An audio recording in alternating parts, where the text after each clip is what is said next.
Hi traders, Joseph here from Eightcap.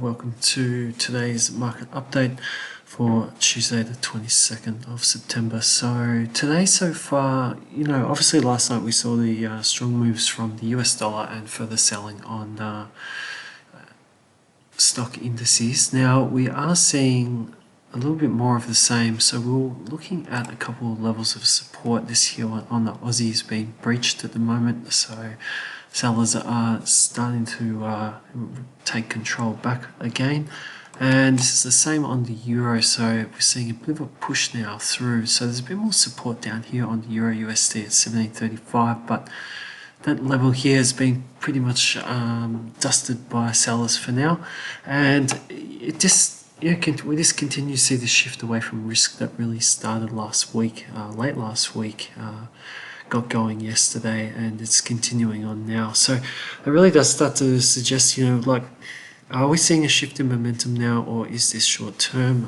That question will be answered by the market, sooner or later. But for the euro, basically, that's the level that 17.35 is sort of like a last line in the sand, so to speak, on the support point of view for buyers.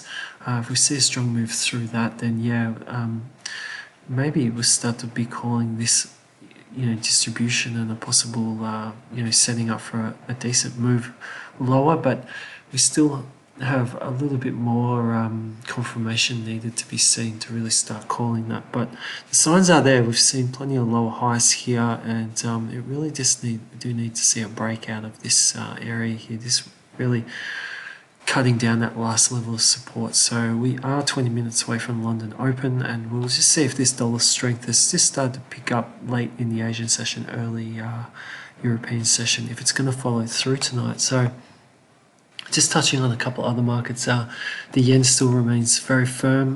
We're seeing continuation of selling from risk markets to the yen, and we have seen the dollar step back up to the yen. So it had been very weak for a number of sessions, and we saw a close high yesterday, and after a test low, we are seeing a bit more dollar interest against the yen. So that really does signify right now at this moment how much demand there is for the USD. And if we just take a look at the dollar CAD, we are seeing further buying, and what we did see last night was the first time in a long time that we saw buyers really commit. Now, we spoke about this in yesterday's report that we wanted to see a break of that resistance. Well, we got it, and we got it in spades really, with a 62 pip move above that resistance and a strong close above the resistance point. So now we're seeing a follow-up push higher, and we're just going to see now what really comes out of this. Everything's sort of coming into fruition, saying that we have a confirmed breakout now, and we spoke about that support yesterday. Now we've got our strong move higher, and now we'll just see if we continue to see higher highs, and if we'll be looking for that new higher low after we see that first reaction after this new move higher. So, and then we'll get a bit more evidence out of that once that we do see that. So another market that's starting to slip on the dollar is gold. We have seen that rally being cut down, and we've seen a bit of red coming into the session. Now I did post a tweet about gold earlier about possibility of support being here down this level. So if that, like with the euro, if we do see that level break, and then we do see a new test of that low that was put in yesterday, we then would like to see that low broken, to suggest that sellers are in control. If we do see another hold pull back into this range, we might be seeing that there's still a bit of indecision on sellers' parts, and that buyers are still ready to come back in at certain levels. So Bitcoin was another one that sort of disappointed, well, not disappointed, but fell yesterday. We did see a very strong move. It's not too surprising with what happened to gold overnight. It did close quite heavily lower though, so it lost 3.45%. It does remind me a little bit of the pound the other day. So now we've seen a break of this sort of recovery trend, and this is basically after we saw that strong, that break of this longer term uptrend. So we now have a third lower high. So now it's really up to sellers just to see if they can push lower.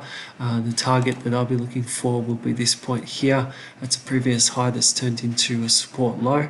And if we do get a move back to that area here, that will be really then when it will be sort of bit of a day of reckoning for sellers to see if they're able to break through that level. So we saw last time off 3 attempts, basically they failed to get through that level. So let's just wait and see if we do have another extension and what will happen once if we do get back to that point. Now, just quickly, we're going to finish with stocks. So try not to make these videos too long. We're seeing the mild selling leading into the London session on the CFD indexes. Now, nothing like what we saw yesterday at this point, but we are seeing now, really, breaks of trend are confirmed. We had that support point there was broken overnight. So now it's really up to see if we do need to see a new leg lower to test this area, or if we do have a fight back. And then if we do have a fight back, the critical thing I'll be looking for is if we do get a lower high. If we have a lower high fail and you push down with a low break, that would be starting to suggest that, something a bit more could be going on here in terms of a new short to medium term trend down. So, but yet we don't have enough evidence just to call it yet. We've got that first step, that break, but we just do need to see a bit more confirmation from sellers to really confirm that. Now, just finally looking at some of the US indexes, we did see a bit of trimming yesterday after a test here.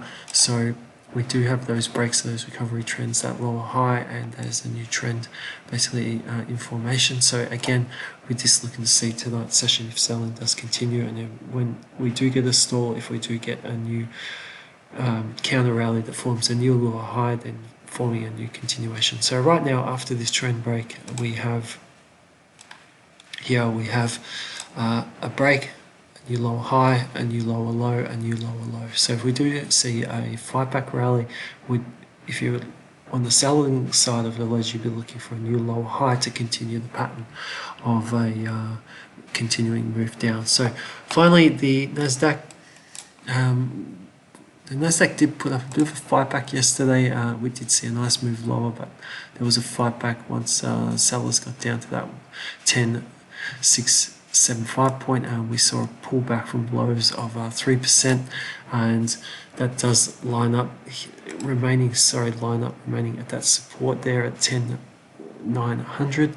So if we're looking for, just with these two tails here are showing a bit more stubborn demand from buyers, so sellers would need to clear that level to really signify that they're still in control. Again, like we've spoken about on the German 30 and the US 30, if we do have a rally, be looking for a lower high and then a new move lower to suggest that there's going to be further lower moves in the market, if not a new rally and then a new higher low to signify that there is still plenty of fresh demand still running around this area here. So that's basically what we are keeping an eye on at the moment. So tonight we do have the Governor of the Bank of England speaking, and early into Wednesday morning we have Fed Chair Powell testifying for day one, so keep an eye on that. So that's it for now. We hope you enjoy the rest of your trading day, and until tomorrow, thanks for watching and listening, and bye for now.